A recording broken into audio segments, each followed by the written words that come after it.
Hello everybody, this is me Johan here. Today I'm going to tell you guys the truth about power banks and why I stopped using power banks. Alright, this is a high quality power bank from Honor I purchased a few years back, and on a trip to Karnataka just about almost 2 years back, I had taken this along with me, and back then I used two devices. One was the Nexus 6P, which was my primary device, and the other was a Samsung S5, which was my secondary device.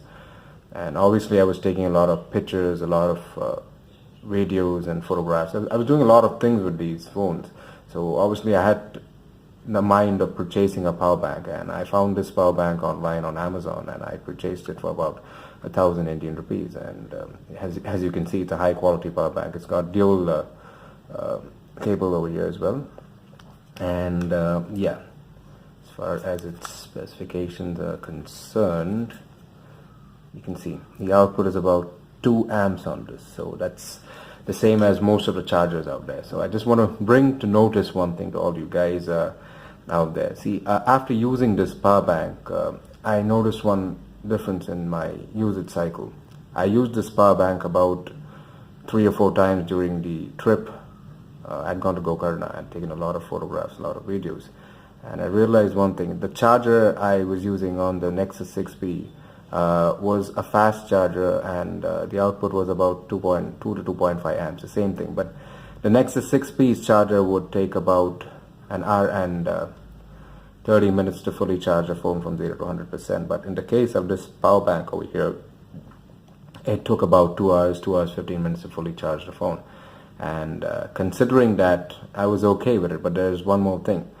Using the normal charger, the phone was lasting me or giving me a battery life of about a day and 4 to 4.5 hours of screen on time on an average. But after using this, I was getting a screen on time of 3 to 3.5 hours, which was about 1 hour difference, and on occasions about 4 hours of screen on time. It was never consistent, but with the charger, the screen on times were extremely consistent. And I thought, okay, fine, this must be the case with the Nexus 6P alone. But I tried this also with my Samsung Galaxy S5, and to no avail. I had the same problem even with that phone. I was getting about 4 hours on an average on that phone, and after using this I was getting about 3 to 3.5 hours on an average. So, and on top of it, the charging speeds were much significantly slower as well. And considering this, I just want to bring to note one more thing. See, the charger that has been provided by the company for your phones have been tested 1,000 times by the company themselves, and it is perfectly mated to your phone's charging cycle. Just to keep in mind, this is not the only power bank that I had purchased. I had also purchased a Mi power bank, and I had also purchased a TP-Link, or rather used a TP-Link power bank as well to charge my phones, and I found very similar results in the Mi power bank. The charging speeds were significantly slower, and also the battery life was significantly worse. But in the case of the TP-Link, I'm happy to report one thing. The TP-Link power bank charged significantly faster compared to these two. It was almost as fast as the fast charger supplied by the company. But I have to say one more thing. The battery life again did take a hit. I was getting similar battery life as what I was getting charging the phones by both these power banks. So all I'm trying to say over here is how much ever you try by thinking that this power bank is a lifesaver, it's actually not a lifesaver. It is in the long run going to be a battery destroyer, because the matter of fact is your battery life will degrade faster than its original cycle if you use these power banks regularly. And on top of it, this will take a hit. It will take a hit on its motherboard as well. You hear a lot of these cases where, you know, these mobile phones land up exploding, and all kinds of nonsense taking place with these phones.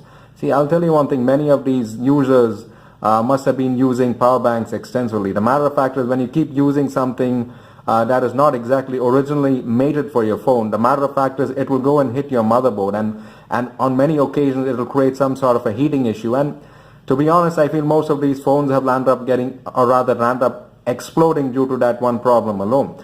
Because I'll give you a few more examples. I've seen a lot of people using power banks charging their iPhones. We all know that most of the iPhones give pathetic battery life, and it's understandable. But the matter of fact is that these iPhone batteries also get completely worn out within no time. I had an uncle who used a Samsung Galaxy Note 4, and that is supposed to have phenomenal battery life, and he was constantly using his power bank, which is also a pretty decent power bank. But the matter of fact is the battery life degraded so badly. I mean, it degraded to about 50% of its battery life within no time. So all I'm trying to tell you guys is the power bank might look like a lifesaver, but the matter of fact is in the long run it is going to be the cause for your battery life degrading in your phone. And another big problem with these power banks I've faced is every time I've used a power bank to charge my phones, all these three for a matter of fact, the phone's back, or rather my phone's back started heating up extensively on many occasions. So see, when these guys mention 2 amps as the output charge speed on these power banks, it is actually meant on a universal scale. And as far as your phone charger is concerned, it also might be mentioned as 2 amps. But one thing is that 2 amps will be a genuine 2 amps. It will be pulling out output through. Okay, the problem with the power banks is it is universally created. So the matter of fact is they say it is 2 amps. As a matter of fact, it will never be equivalent to what your phone charger will land up giving you. So the matter of fact is do not believe whatever is just written at the back. I'm not trying to degrade power bank manufacturers or stop you from using power banks, but do not take the word, or rather whatever you read to your heart immediately, because the matter of fact is it is not going to give you the same performance as what your phone's charger would give you in return. As far as I've noticed, my one suggestion to all you guys would be, I'm not discouraging you guys not to buy power banks. Buy power banks, but use them in extremely rare situations. I mean, situations where you, for example, you might have a power cut, or you might be going out on a trip or something like that, and where you might be clicking a lot of pictures and taking a lot of videos. In situations like this, yes, I would suggest you guys to go ahead and purchase or take the power bank along with you. But do not make it a regular habit, because I see a lot of people using these taking power banks to the offices, and many people just plugging their phones to the power banks and using them constantly. My sincere advice to you guys is, number one, to minimize your usage of power banks as much as possible. And the next thing is to take your phone charger wherever you're going. And my suggestion to you, if you go to your place for an office or something like that, do not take a power bank as an alternative. Try as much as possible to take your phone charger along with you. And for people who are extremely heavy users, I would suggest you guys, if you guys are just taking a few photographs and into social media and stuff like that, I would suggest you guys to buy a phone that has a minimum 4000 milliampere battery inside. Because see, if that is the case, you do not really need to be taking these things along with you and going. And no matter what you try to do and how you try to kill those phones, they're not going to run out of juice by the end of the day. So yeah, these were my quick thoughts about power banks and why I stopped using power banks. So that's it for me today, guys. I hope you guys really liked the video. If you liked the video, I'd appreciate a thumbs up from you guys. And if you guys are interested in following me from here on, I would suggest you guys to go and click subscribe to my channel, Living with Tech. And right after that, hit the bell icon so that you guys get notified with the latest and greatest videos I'll be putting up on YouTube from here on. So as it is with everything, I wish all of you a wonderful day ahead of you. Ciao for now.